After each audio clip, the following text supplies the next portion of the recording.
Welcome back to the Humans Grappling podcast, where we explore the intersection between grappling and everything else in life, exploring the different connections and how we can apply grappling to our everyday life and our everyday life to grappling. Um, Today, I'm going to talk about, I guess, something that I've been going through personally. Just kind of like a lack of motivation. Over the last year, I've kind of felt, I don't know, something changing. Well, something like I couldn't really put a word to it, or maybe I was afraid to put a word to it, but I was losing kind of like my competitive edge.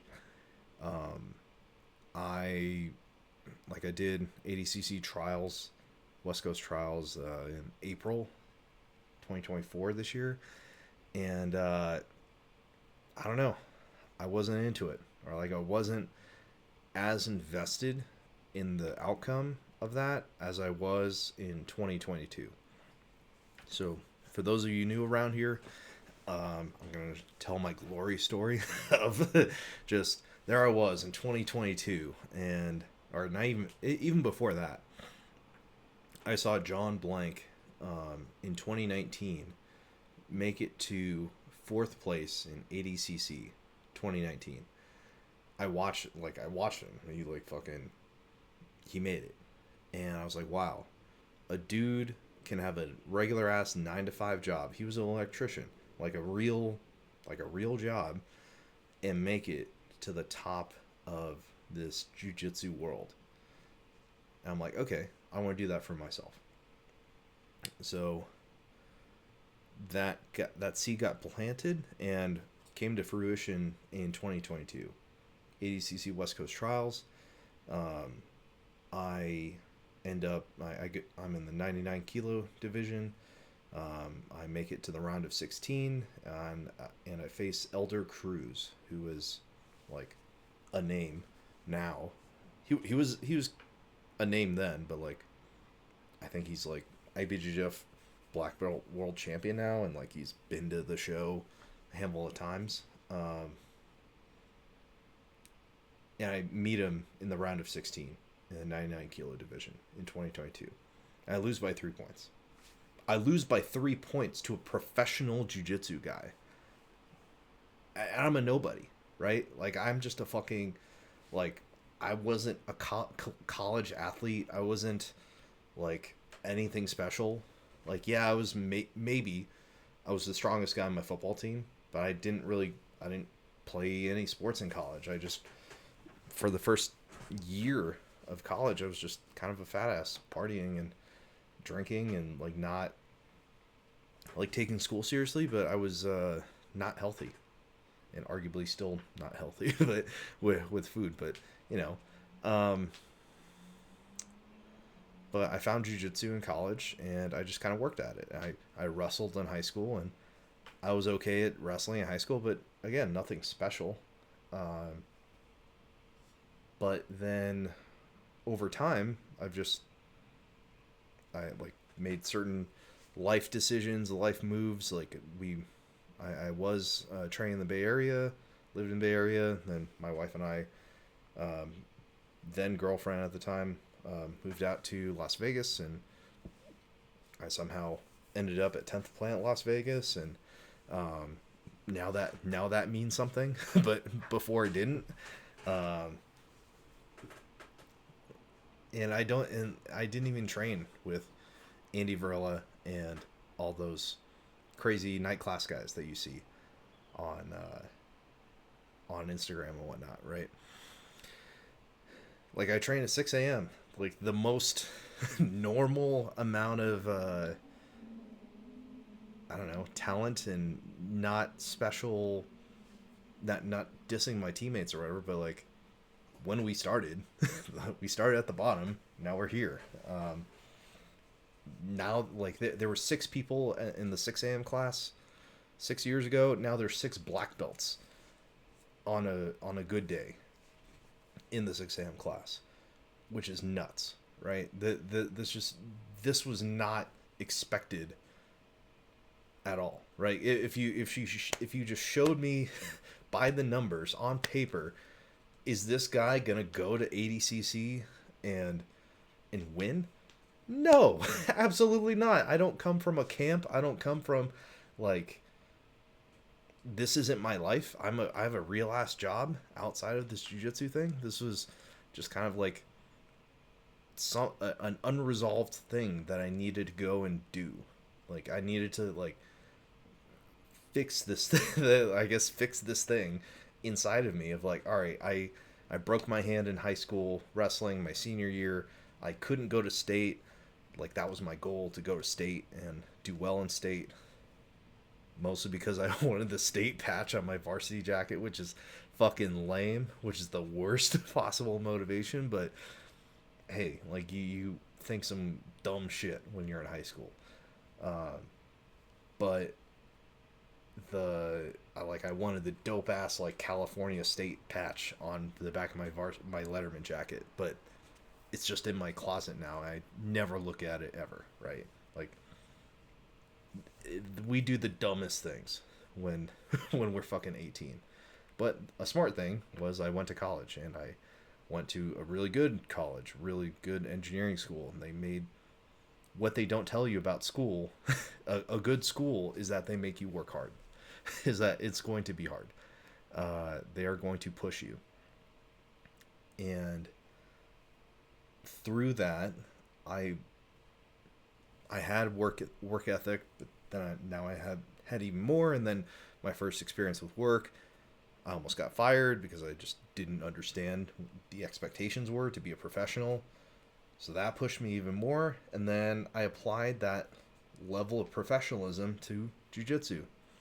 I was just like, all right, I just need to understand how to develop myself. I don't need a coach to tell me what to do or to how to do things or command my life or whatever. It's like, okay, if I want to do this, I need to go and get it myself. So yeah, I did it, and I had a lot of supportive friends along the way. Shout out Leonard, shout out Aaron, who were just there, who were down. They believed in me. They helped me with my wrestling and got it to a point where it was competitive, and it was like that moment in my life in 2022, that was like the peak, like a peak of my life. I worked so hard for that goal, and I was okay with it. Like I was like, okay, I got top 16 at the West Coast Trials. Fine. I lost to a guy who went to the show, who later would go to the show, like the main ADCC World Tournament. And I forget how he did there. I forget if he probably placed at some point, but I only lost to that dude by 3 points, like a back take. Like that's not a lot. Like that's he didn't like blow me out of the water. And one of the biggest compliments I got from one of my coaches was I looked like I belonged out there. Like that is one, like that was all I needed. Like that was the point of me putting myself through that, was I just wanted to know, could I do it? Could I not? I guess the goal wasn't to be the best. The goal was to be among the best. And I more or less fixed it. Like I more or less did it. And I couldn't, like, and not to like belabor this point too much, but like I couldn't have done that without my friends. I couldn't have done that. I have a separate like thing, like podcast that I want to do about this, but like you believing in your friends might be the most powerful thing you can do for them. And yeah, what the Leonard and Aaron helped me with, they fucking, like I didn't pay them. Like that like they just did on their out of their own goodness of their hearts, and just wanting to go and see a friend succeed. Like that was amazing, and yeah, probably the most meaningful time of my life. Not to get all too choked up and teary eyed about this, but like that was the journey. That was the fucking like purpose. Like we were a team going and trying to do like be the underdogs and try to go and like beat the odds, and I more or less did. I don't like we're just a couple like I don't know, it was just fucking scrapping, and we uh it was an amazing time to do that. And I think everyone like I know what that feels like now. I know what it's like to be on a mission and what it's like to be working towards a goal. And since then, I struggled with anxiety. Like in the 2 years since that kind of peak moment in my life, um, I struggled with anxiety, and I barely got control of it towards the end of 2023, and trials was in April or end of March, I guess, 2024. And yeah, I don't know. I just wasn't very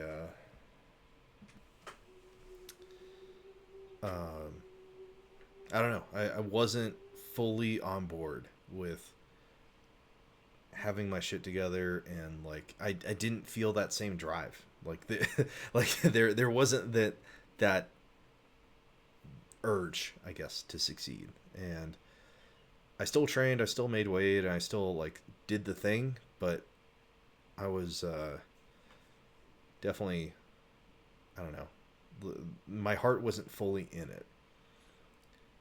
Maybe that was due to the anxiety stuff. Maybe that was me trying to, I don't know. I'm still trying to figure that out, but I think part of it was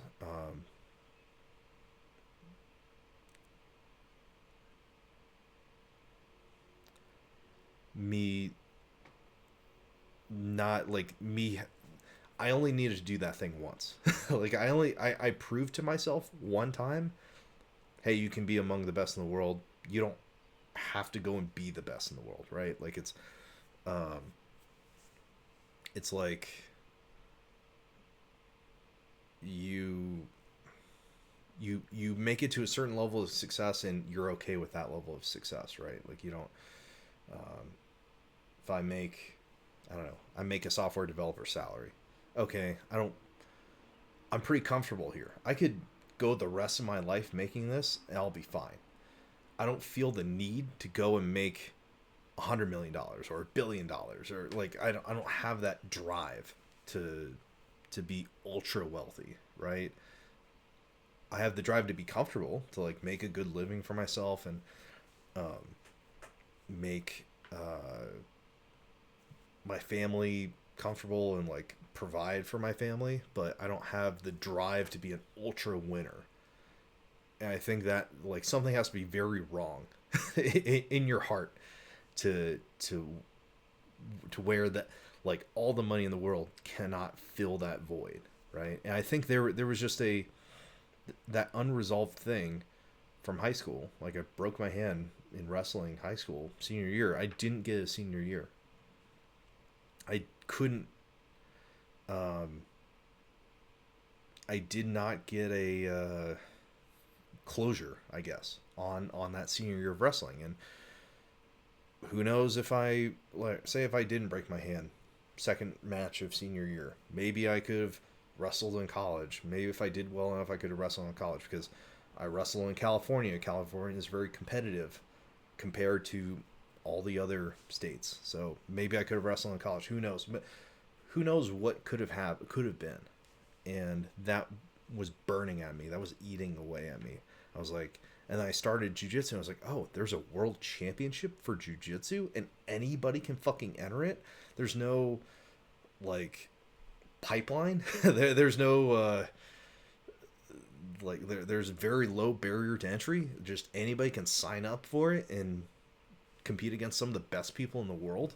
Sign me up. Like this is the like I got that as a white belt. Like that drive to compete has been there since white belt, of like, oh, I can go and like go and compete against some of the best people in the sport. And by then, like, there wasn't like, I didn't know who the best in the sport would be 10 years later, or yeah, 10 years later, but I was going to go and do it.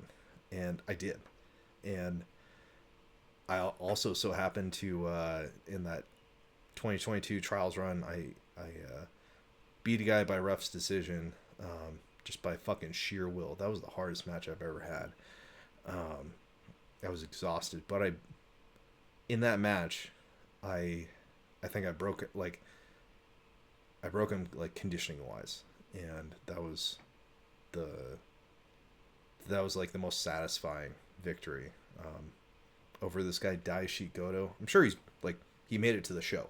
Like, he made it to ADCC 2024 because CJI pulled a bunch of people over. But I'm going to still fucking call a win, right? Like, I beat him once, and he went to the ADCC Worlds, and was like, okay, like, that guy's legit. And I beat that. Like, not now, like, I have a win over a guy who went to the show, right? Like, that's a weird thing about like MMA math or combat sports math. You can kind of take credit for other people's like, you build up your resume based on other people's accomplishments or whatever, relationships, right? So I don't know. So anyways, I'm a nobody. Like, I hate to use the term, pulled myself up by my bootstraps. Kind of, sort of. Like, I started with a big pile of money. Like, I started with being a software developer, and I multiplied that by living in Las Vegas and surrounding myself with good people and finding a way to train consistently without getting injured, and finding good mentorship and having good training partners. And like, all these factors went into like that peak experience for me. And now that I'm kind of, I don't know, I still want to compete. I'm not ruling out competing. I'm not going to, I don't think I would ever say I'm retired from competing, but my focus has changed now. Now I'm like, okay, I've done all this stuff myself. Now I want to like pass it on. I want to give it to somebody else. I want to like try to duplicate this. I went through these lessons myself. How do I shortcut it for somebody else? I've got all this knowledge and all this skill. How do I transfer it most effectively and efficiently so that I can shortcut somebody else, so they don't have to do 10 years of training and 5 years of kind of fucking around by yourself. Not by myself, but like kind of flailing. And then kind of really focusing on the problems that matter. Solving the key problems for, say, jiu-jitsu competition. What are the key things that we need to be good at for our game?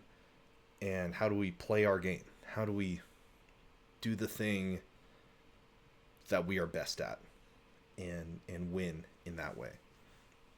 So, hence Sandbox BJJ. What are the things that we can draw boundaries around and play within there? And how do we do this in such a way that we can iteratively do it over and over and over again, through trial and error, and learn as quickly as possible how to do the thing well. So anyways, I just want to thank, I didn't know it was going to go that way, go that direction just yet. I do want to do like a big training partner special, but I just want to thank, special thanks to Leonard and Aaron for believing in me, and all my coaches and everyone who contributed to get me to where I am right now.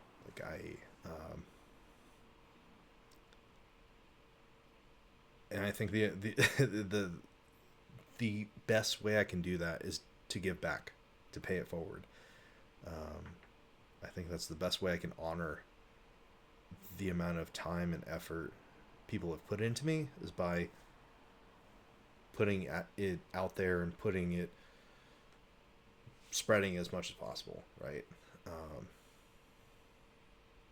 And in order to do that, I want to try and make money at this, of course, and like I've got a coaching community and a course on Sandbox BJJ. If you go sandboxbjj.com, link will be in the show notes as well, and you can sign up, and I can help you hopefully find your purpose. May not find your purpose, but like help you along your path. This burning desire. If you have a burning desire that you want to accomplish in jiu-jitsu, I'm your man. Like I know what it feels like. I know what it feels like to do it, to get it done, to have it culminate into something that's beautiful. That is, I can honestly say, is one of the, like, going from the hardest, probably the hardest week of my life for the ADCC trials, and coming out on the other side, even though I lost, even though I only made it to the round of 16. What's like, I've heard happiness is like defined as like expectations minus reality, or reality minus expectations. So if your reality's up here and your expectations are down here, like that change, that delta, that difference is happiness, right? That's satisfaction. But if your expectations are up here and your reality's down here, that's like negative happiness, right? So I think I was in a unique enough position. I don't think it's too unique, because like there's like a reel that went around a while back about like, I need a tech guy with bad knees and like who's an introvert or whatever in jiu-jitsu, right? It's like that's the stereotype, is like we're just a bunch of nerds who do this weird like combat sport that's also not totally combat and not totally sport, right? So yeah, I think there's more of us out here, and I want to help you do it. If you're a tech guy with who wants help in pursuing this journey, if you're a tech guy who wants to pursue jiu-jitsu as like a part-time job, and it's not even a job, like you're not going to get paid. You're not going to get paid as nearly as well enough, but it's a very fulfilling thing. Like that part of my life, like I healed my inner competitor or whatever it was. The thing that drove me to compete in jiu-jitsu, that's mostly like done. Like I'm like, yeah, I want to test myself in the future, and I want to know how good I am relative to like who the best in the world are, but there isn't like this overwhelming desire to do that anymore. But now I'm feeling a desire to help others with that. So check out Sandbox BJJ. That's where I'm going to be posting all my stuff, and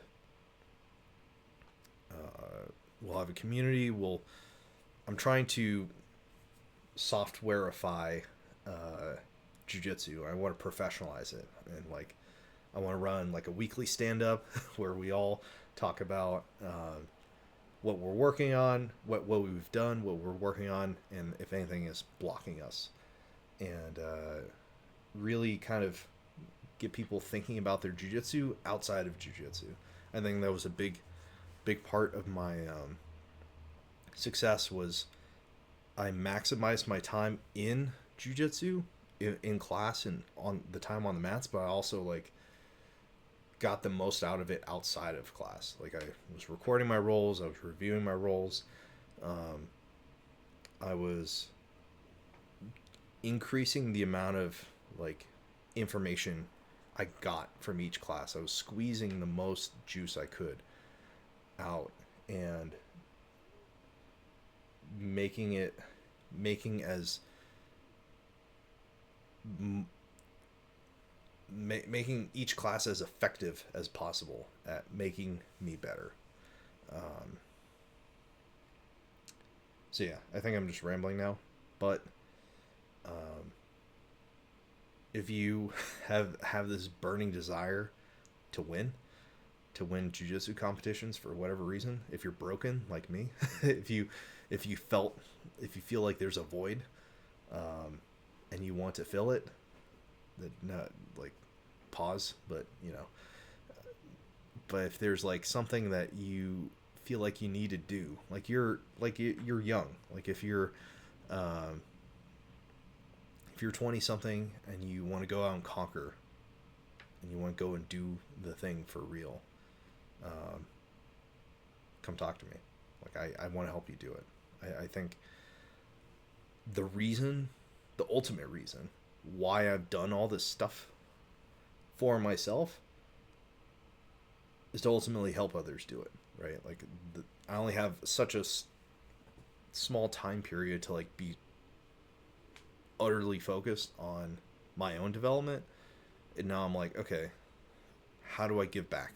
Like I don't want to just keep all this knowledge for myself. I want to put out this knowledge as much as possible, whether it's on these podcasts or Instagram posts or like content in my community and whatnot. I think there's just so much that I went through, and still like I get out of jiu-jitsu daily. Like it's not like I'm stopping it or whatever. It's not like a past tense verb, but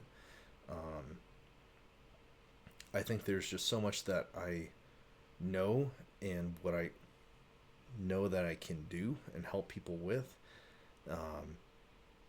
I just want to keep putting this stuff out there, and help others who are on this journey, who are I'm just a little bit ahead of you, right? Like maybe you're early and you can't quite see the end goal. Help me, or I can help you kind of illuminate that a little bit and be like, all right, these are maybe the next steps, the next 3 steps that we can take in order to get you closer towards that end goal of